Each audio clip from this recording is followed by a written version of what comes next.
1930-এর দশকে ইউরোপের অনেক নেতা হিটলারের আগ্রাসন থামাতে পারেননি। তারা ভেবেছিল অ্যাপিয়েজমেন্ট নীতি শান্তি বজায় রাখবে।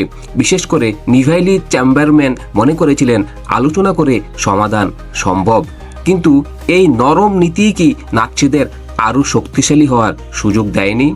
তাহলে প্রশ্ন হলো, ইতিহাসের সবচেয়ে ভয়ঙ্কর ভুল সিদ্ধান্ত কোনটি ছিল?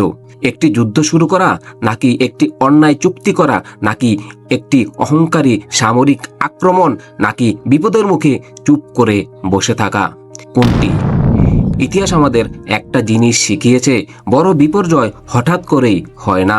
সেগুলো হয় মানুষের ভুল হিসাব, অহংকার, প্রতিশোধ, ভয় এবং কখনো কখনো অজ্ঞতার কারণে। সবচেয়ে ভয়ঙ্কর বিষয় হলো, যারা সিদ্ধান্ত নেয় তারা প্রায়ই ভেবে থাকে যে তারাই সঠিক। আর আজকের পৃথিবীতেও কি আমরা একই ভুলে হাঁটছি?